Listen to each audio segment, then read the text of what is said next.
Ontem à noite, no nosso estudo bíblico em nossa casa, na velha cabana de madeira, quando o tempo está bom o suficiente para que as pessoas possam entrar na garagem, nós tivemos um estudo bíblico ontem à noite em nossa casa e alguns caras vieram e me fizeram uma pergunta muito importante. Eles são jovens cristãos muito zelosos e eles disseram: você sabe, e se eu fizer algo apenas por pura obediência, mas não sinto nada, não sou movido pelo amor, não sou movido por nenhum sentimento de afeição por Deus. Só estou fazendo isso porque eu devo obediência. E eu disse, absolutamente, nós somos chamados para obedecer a Deus. Nós somos chamados para obedecer a Deus. Independente da nossa disposição, independentemente do que estamos sentindo, somos chamados para andar em obediência. Mas nós conversamos e um deles disse: você sabe, por que você não coloca isso? Você precisa colocar isso em um vídeo, então aqui estou. Eu vou colocar isso em um vídeo em poucos minutos e eu gostaria de falar com vocês, especialmente vocês jovens cristãos, sobre amar a Deus, sobre a obediência e como essas duas coisas andam juntas. Agora, primeiro, vamos falar sobre como crescemos em nosso amor por Deus. Quando eu era um jovem cristão, eu estava profundamente ciente do fato que eu precisava crescer em meu amor por Deus. E minha pergunta era: como você sabe, eu ainda estou ciente disso. Enquanto estivermos andando aqui nesse planeta, teremos de estar bem para amar a Deus. E quando eu era jovem, o que você faria? Você iria a essas reuniões ou a revivamentos ou alguma conferência e seria tudo muito empolgante. Você entenderia a pregação, a música seria muito boa, você estaria perto de outros crentes e pensaria que conhecia seu amor por Deus. Pelo menos aumentaria o seu zelo, mas depois de alguns dias, depois de que a conferência terminasse, você descobriria que está de volta ao mesmo lugar. Eu sabia que não estava certo. Você sabe como crescemos em nosso amor por Deus? Quero dizer, de uma maneira bíblica, de uma maneira que realmente permanecerá. Eu gostaria de compartilhar isso com você e acho que Romanos 12, versículo 1 e 2 é muito útil nesse assunto. Deixe-me ler isto. Paulo diz: eu rogo-vos, irmãos, por isso rogo-vos pela misericórdia de Deus, que apresentei os vossos corpos em sacrifício vivo, santo e agradável a Deus, que é o vosso culto racional. Agora você vê aqui Paulo está pedindo a melhor coisa que ele poderia pedir a uma pessoa, para oferecer a sua vida como sacrifício, não para outro homem, não para a igreja ou alguma organização eclesiástica, mas para oferecer suas vidas como sacrifício vivo a Deus. Agora, o que poderia ser forte o suficiente para motivar um ser humano a literalmente dar sua vida? A coisa mais preciosa que eles possuem para dar a vida por causa de Deus, em nome de Deus. Bem, Paulo nos diz aqui, na verdade, está incorporado aqui neste versículo, ele diz: rogo a vocês, irmãos, pela misericórdia de Deus. Ele está pedindo que eles entreguem suas vidas pela misericórdia de Deus. Agora, quais são essas misericórdias? Bem, na verdade, Paulo passou os 11 primeiros capítulos do livro de Romanos explicando quais são essas misericórdias. Ele começa em Romanos 1 a 3 e geralmente podemos dizer que ele está falando sobre a radical depravação do homem, que somos pecadores, que somos inimigos de Deus, que merecemos a ira de Deus. Mas então ele chega a 4 e 5 e fala sobre a salvação, as misericórdias de Deus em Jesus Cristo, o que Deus fez por nós na pessoa e obra de Cristo, e como essa é a maior revelação do seu amor, da sua misericórdia, da sua graça. E então ele continua, e nos capítulos 6, 7 e 8 ele nos diz como viver a vida cristã, mesmo em meio à luta contra o pecado, como viver a vida cristã e como sairemos disso vitoriosos por causa daquele que está trabalhando em nós, este Deus glorioso e poderoso. Então ele recebe 3 capítulos, 9, 10 e 11, e ele não está falando apenas do povo de Israel, mas de todo o relacionamento entre Israel e as nações gentias. E como Deus está evangelizando ou fazendo uma obra redentora em todo o planeta, com todos os povos, e no final chegamos à conclusão que Ele é um Deus grande e fiel. Então, o que estamos dizendo? Como crescemos em nossa devoção a Deus? Como crescemos em nosso auto-sacrifício?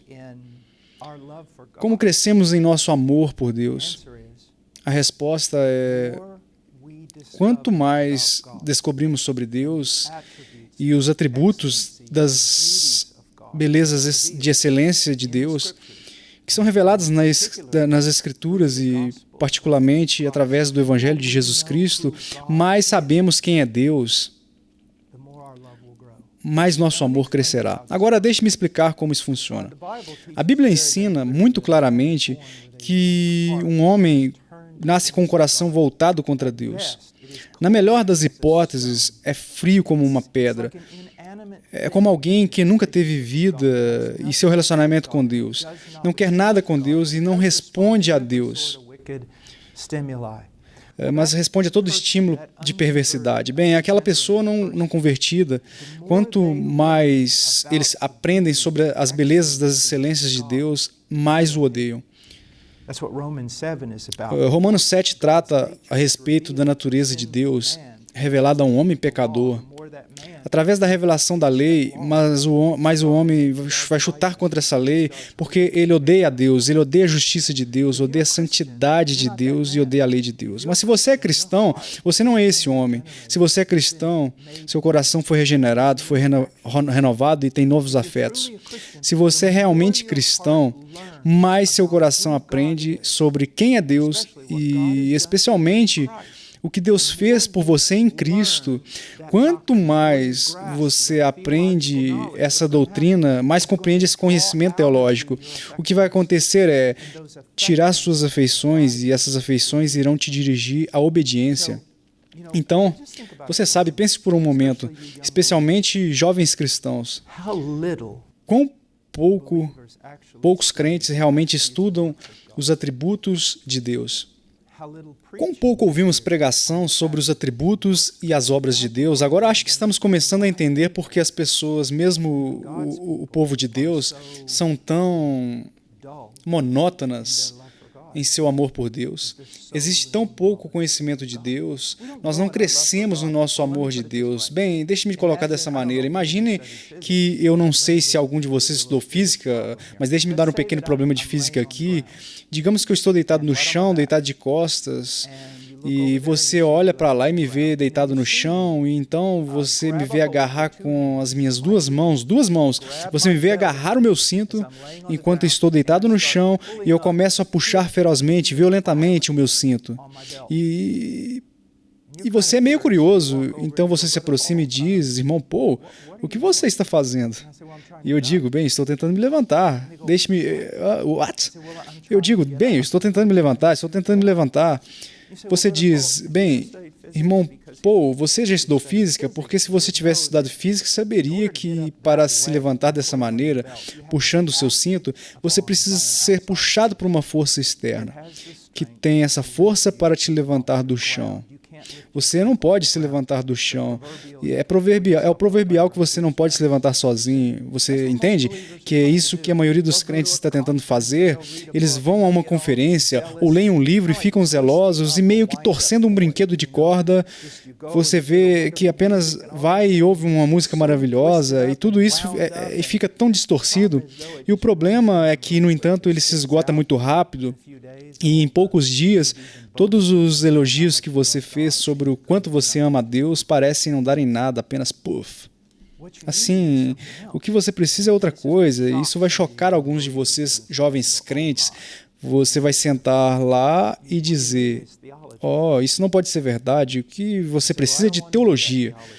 Você diz: bem, eu não quero nada disso de teologia.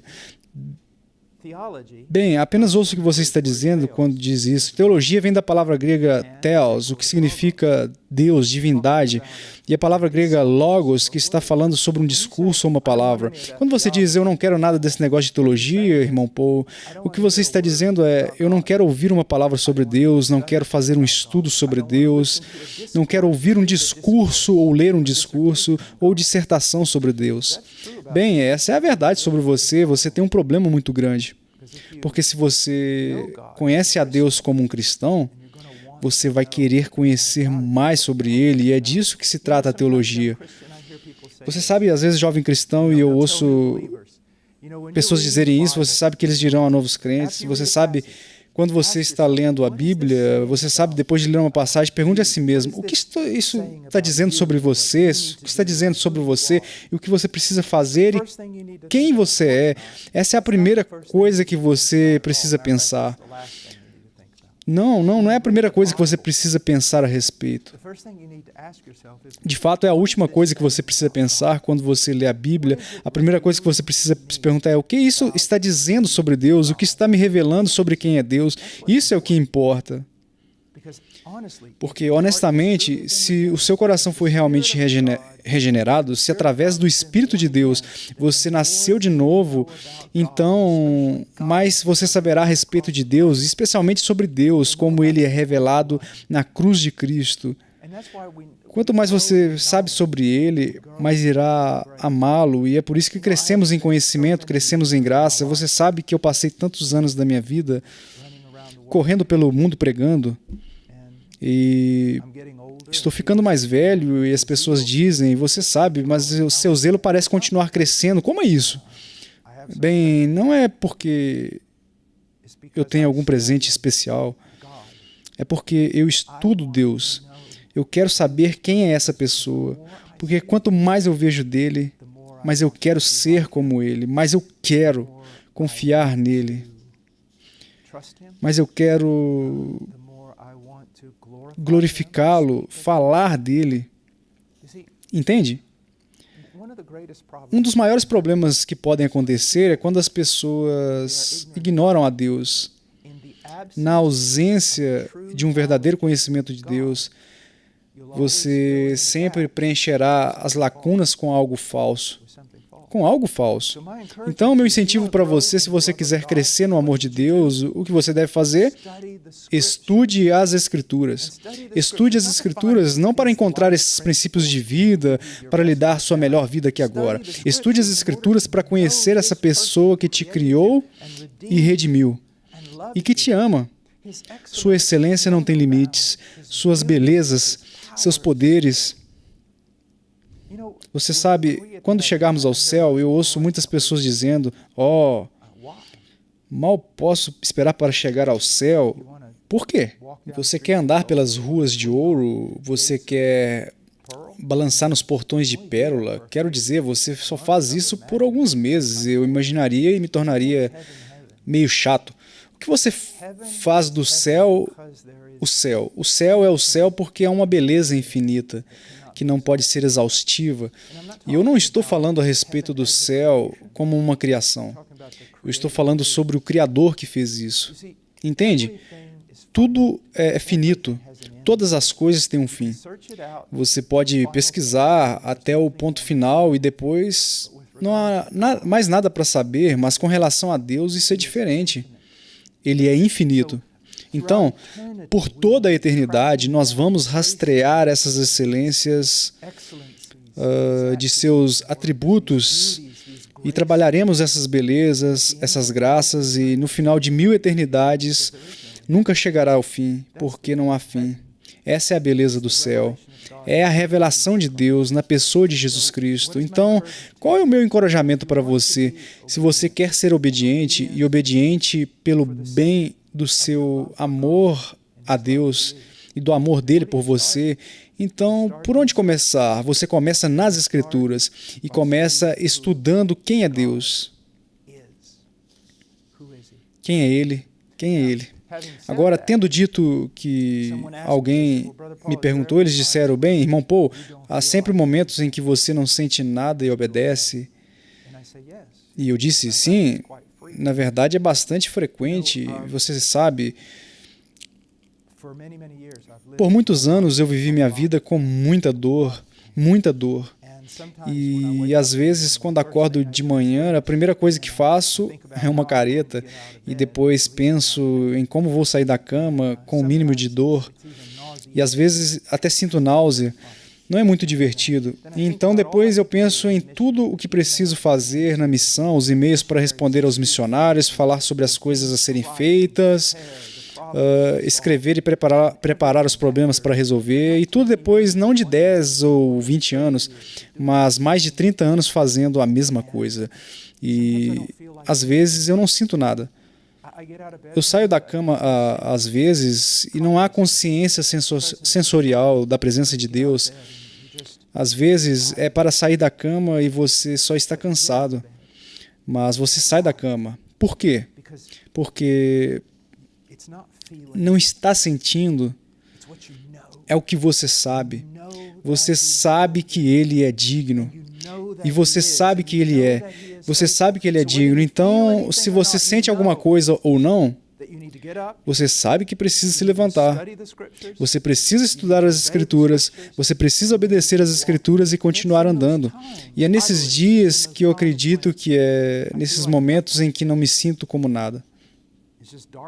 É apenas escuridão em todos os lugares. E ainda assim eu ando em obediência.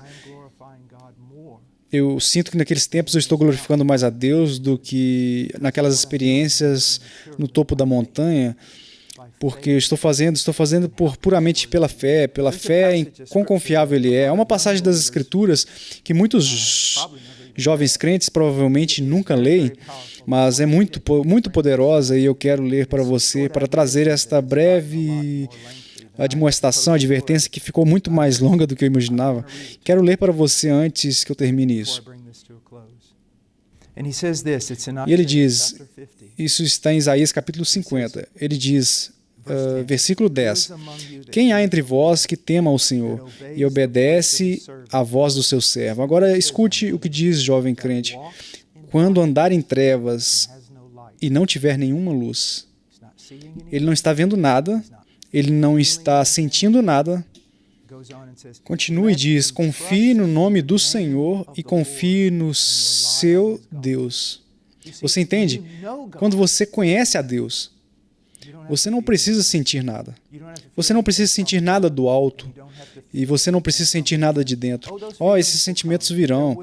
Haverá momentos de muita afeição. Haverá senso do amor dele por você e por todas essas coisas. E elas são maravilhosas e maravilhosas, e eu não as afastaria. Mas também haverá momentos, quando veremos isso no versículo 10, trevas e sem luz. E o que devemos fazer?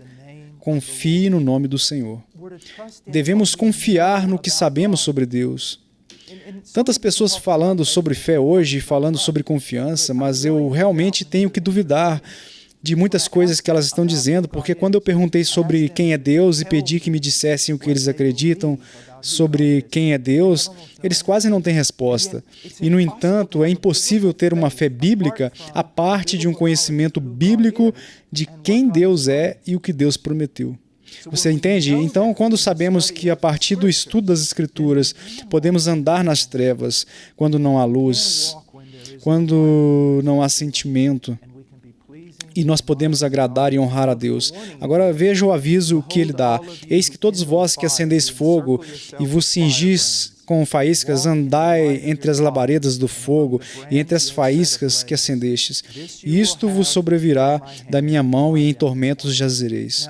Agora, indiretamente, podemos aplicar desta maneira. Existem pessoas que simplesmente não se contentam com a fé na palavra de Deus e, às vezes, caminham nas trevas, sem nenhum sentimento e nenhum senso de luz. Eles não podem funcionar dessa maneira, então eles precisam ter alguma coisa.